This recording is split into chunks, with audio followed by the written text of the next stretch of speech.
You can learn a lot about what a society holds dear by the stories it tells itself. Take the Andy Griffith Show. Back in 1967, there was an episode called The Tape Recorder, in which a suspected bank robber is caught in Mayberry and taken into custody. Opie and Arnold use their tape recorder to record a private conversation between the robber and his lawyer that proves that he robbed the bank. But when they tried to tell Andy about what they heard, Andy tells them in no uncertain terms why he won't listen to the tape and why it must be destroyed.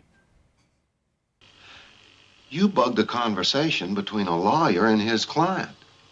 Now that's violating one of the most sacred rights of privacy. But Pa! No buts. But if it helps the law... Opie, the law can't use this kind of help.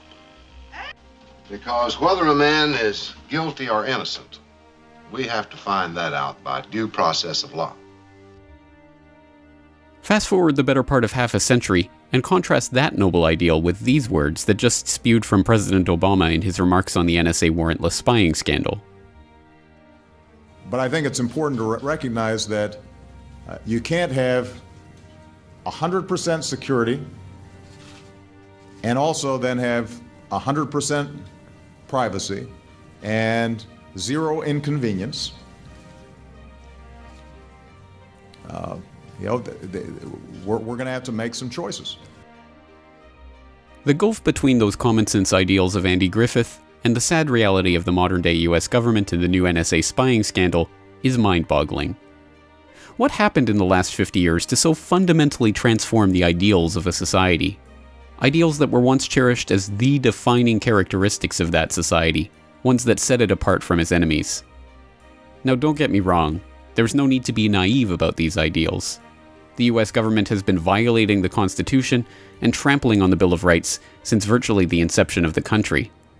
The history of the US, like the history of every other country, is littered with the corpses of nice-sounding ideals, from false flag frame-ups to lead the nation into war, to the persecution and even execution of political dissidents.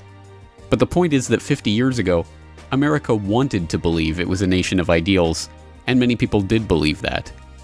So what changed? It is said that one of the most effective ways to shatter someone's sense of self is to inflict violent trauma on them. Governments around the world have been experimenting with techniques to do this for decades, and this is the root of the torture techniques that have been in operation by the US throughout the age of the so-called War on Terror. But what about the population of the United States themselves?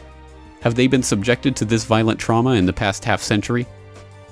The JFK assassination, MLK, RFK, Vietnam, Watergate, Iran-Contra, Enron and WorldCom, 9/11, the Iraq War, Lehman Brothers.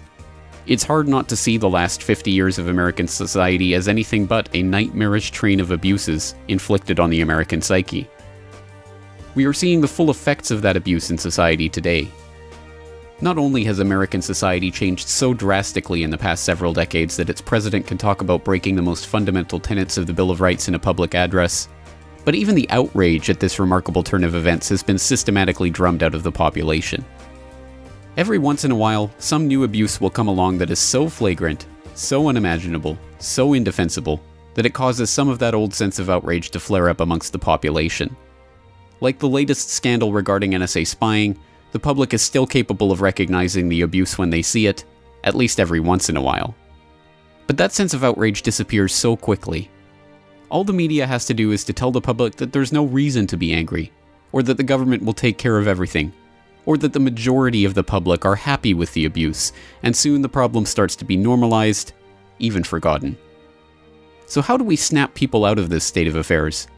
How do we show them the ideals that they used to once claim to hold dear, and steer society back in that direction? Perhaps it's only fitting that we take our cue from another fictional character, Howard Beale, in the 1976 film Network. So, I want you to get up now. I want all of you to get up out of your chairs. I want you to get up right now and go to the window, open it, and stick your head out and yell, "I'm as mad as hell, and I'm not gonna take this anymore!" For more news and information, please follow the RSS feeds at CorbettReport.com, subscribe to this YouTube channel, or follow us on Twitter @CorbettReport.